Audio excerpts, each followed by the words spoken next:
Welcome back to my channel. Nandito tayo ngayon sa ating Mindoro Day 4, ang ating sarap buhay probinsya. Ayan, at umaga pa nga lang ay gising na ang lahat.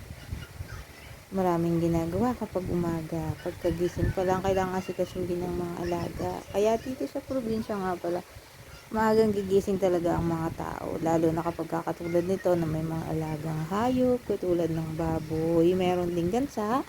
Meron tayong pabo doon, nakakulong sila. Tapos meron tayong mga manok. At dagdag pa dyan yung mga alaga nating mga aso pa. Yan, pinapakain din ng mga yan sa umaga.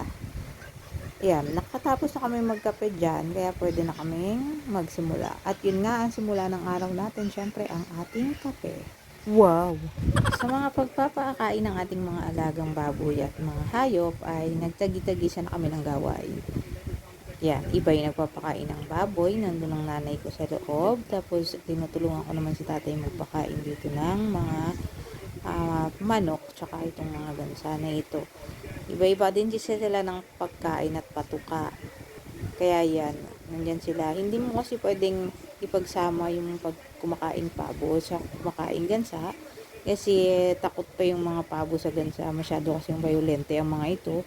At tinaway nila yung ating pabo, kaya kinukulong muna ang pabo habang kumakain sila para naman makakain sila ng mas marami. At yung baboy naman, ayan, papakainin sila sa umaga, lilinisan. Tapos, pag medyo matindi ng sikat ng araw, bandang patanghali, kailangan din silang liguan o basain sila para hindi sila masyadong mainitan. Mainit kasi ang kanilang mga pakiramdam. Tapos, syempre, pag tanghali, bibigyan din sila kasi manghihingi ang mga iyan. At ayun ulit, ganun pa rin, pamerienda na lang sila noon. Sa hapon na sunod na pagkain nila noon, yun na yung pagkain nilang huli.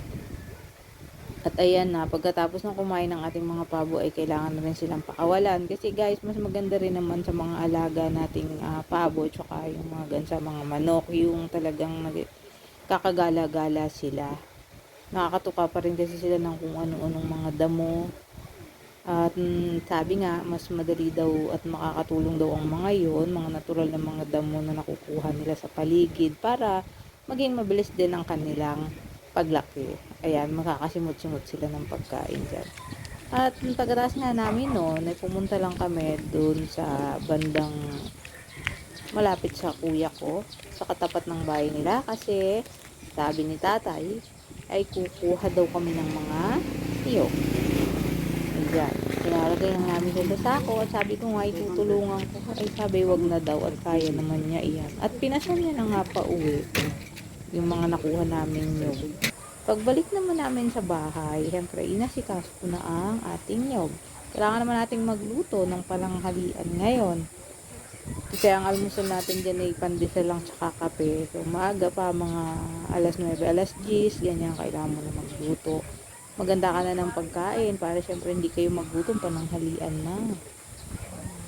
At yan, buksan lang natin ng niyog. Sa pagbukas nga pala ng niyog, kailangan mo ng tuk-tuk-tuk-tukin siya. Ganyan lang.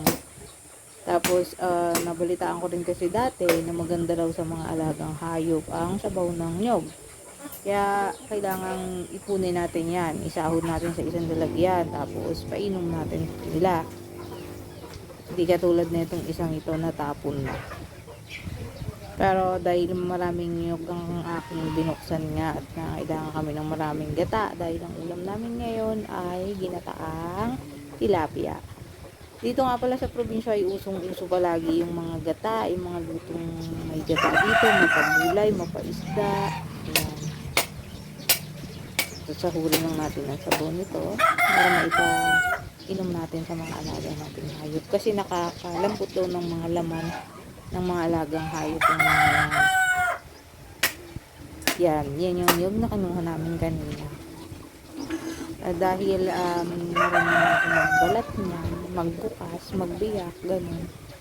Kaya-kaya ko naman. Diyan din naman ako lumaki at alam ko naman kung paano sila gawin. Ayun nga lang, siyempre, kailangan yung gumamit ng itak o bolo, ganun, gulot, ganun. Mag-ingat lang din tayo lahat pag gamit tayo para na lang sa ating safety. Pagkatapos niyan, syempre, gora na tayo mga mare. Kayuri na natin yan. Kasi kailangan na nating lutuin. Kailangan nating magluto. Bilisan natin ang kilos. Nakakagutom na. Ayan, pagkatapos ng kayuri ng mga yan, napakaraming buo ng niyog. Ang aking na para makakayod yan. Ayan. Habang nagkakayod nga pala ako, ito naman si tatay. Ang sabi ay kukunin daw niya itong kanyang avocado. Meron kasi siyang avocado dito malapit sa bahay. Kaya maya nga lang ay may daladala ng panungkit at sinungkit na yung kanyang avocado. At ito naman ako, naisalang ko na ang ating ginataang tilapia. Pagbalik nga ni tatay sa bahay, ayan na, daladala niya yung nasungkit niya. Dalawang malalaking avocado. Tanim daw niya yan. Ayan, at habang nagluluto nga ako, kailangan ko pala ng luyang dilaw. Ayan nga lang ang isa sa mga kagandahan dito pag nasa probinsya kayo. Kailangan nyo lang maglakad-lakad sa paligid, lalo na kung may tanim kayo, makakakuha na kayo ng mga kung ano-anong pangsahog, pangrekado sa inyong mga lutuin. Katulad ng isang ito. Meron sila kami ditong luyang dilaw. So, ganyan, pinakuha lang nila ako niyan, dalahukan natin yung ating niluto. Bubunot ka lang, as in ganun lang kadali. Punta ka lang sa kabilang side ng bahay, tapos ayan na, meron ka ng luya. Yan, masarap ang luya. Yung luyang dilaw na yan. Madalang din kasi akong makatikim ng may luyang dilaw na lutuin. Pagkatapos nga nun, ang gagawin lang natin ay hugasan lang ang ating nahukay na luya. Pagkatapos yun hugasan, ay pitpitin lang yan. At ilalagay din natin yan sa ating niluluto. Isa sa mga pampalasa yan. Lasang-lasa kasi ang lasa niya kapag nilagay mo siya sa lutuin mo. Sa mga gulay. Pwede sa karne, tapos sa manok, ayan, sa isda, pwede rin yung ginataan naman siya. Tapos yan, ilalagay natin ang ating kakanggata o yung unang gata. Tapos nga namin kumain ng pananghalian kasi medyo anong oras na rin yun, pahipahinga. Ayan, sabi naman ni tatay ay iyon na daw, hinog na daw yung kanyang itiniran langka para sa akin. Ayan, laki ng langka na yan, kaya naman yung dinala pa namin. Yung hinati namin, talagang inatake.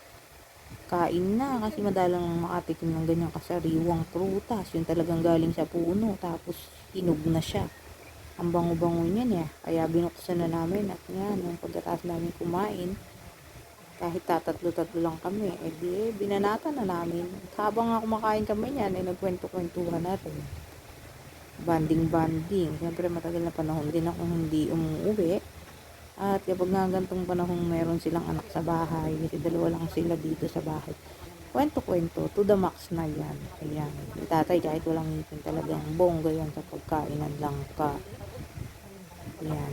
Napakalaki nga naman ng langka na yan at yung puno ng langka na yan ay malapit lang din dito sa ating tabing bahay. Nandun lang siya sa may pagbaba mo lang ng bandang CR, may makikita ka dong puno, nandun na sila, katabi din siya ng puno ng avocado. Napakatamis ng langka na yan. Saka bago kumuwi, sinabi ko na yan, na ipagtira ko kung meron ng bunga ang langka dahil na madalang din akong makatikim ng langka. Kapag nandito ka kasi sa medyo patag na lugar, medyo may kamahalan ng mga iyan, hindi katulad kapag nasa probinsya ka, na marami na yung makakain mo, libre pa, galing sa puno, fresh from the tree. Ayan, at hindi nga mapatid-patid ang pagmuya at pagkukwentuhan, ay wari ko nakadami talaga ako ng kain ng langka na yan. At ang pagkatamis nga pala, ang langka natin ay pwede natin din yung igulay kapag bata pa sila, yung sinasabing mura pa daw. Igugulay lang yan, ihiwa-hiwain. At siyempre may gata rin. Masarap daw yun kapag nilalagyan ng sili, ang siling labuyo. Pero kapag dito sa probinsya namin kasi hindi ka problema kung sili, at sili lang din naman ang kailangan mo. Marami kasi ditong siling labuyo at pasok ka lang sa may bandang gubat, lakad-lakad ka lang doon, nakakahanap ka na. Yan, diba? Napakasarap talaga ng langka na yan. Sa pagbibiyak nga pala ng langka, pinapahira natin yan ng langis kasi para hindi siya dumikit yung kanilang dakta sa ating mga kamay, kasi napakahirap din tanggalin ng dakta niyan. Talagang pag dumikit ay nakadikit talaga. Tapos ginagamitan ng dahon ng saging para pampunas nung langis at kumalat siya doon sa langka. At para na rin yung iba niyang dakta ay sumama na rin doon sa dahon ng saging. Siyempre, pagkatapos ng kainin, kailangan ligpitin kasi maano yan yung malagkit. So, yun, naglikpit-likpit na tayo dyan. Kasi kailangan natin ng magmadali. Anong oras na, anong petsa na. Ayan na. Kalampasan nga ng pananghalian yan. Merienda na lang bali ang inabot ng langka na iyan. Ayan na siya. Kailangan ligpitin. Nga pala, yung mga buto ng langka pwede nang ilaga. Sarap din yung kainin. At speaking of magmamadali na, sayang ang sikat ng araw. Ayan, kailangan natin maglaba.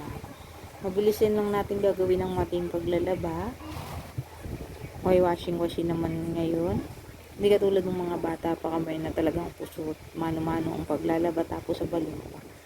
Ngayon kasi dito kahit pa paano meron ng pang-pump ng tubig. Yung makina, shallow well, para makapag-ipon ka ng tubig kahit nasa bahay ka lang. Tapos may washing machine na nga rin.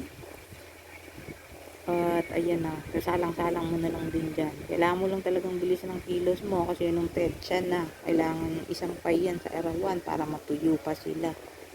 At kahit tatatlo-tatlo na nga lang din kami sa bahay, sabi ko lalabahan ko na lahat ng labahan.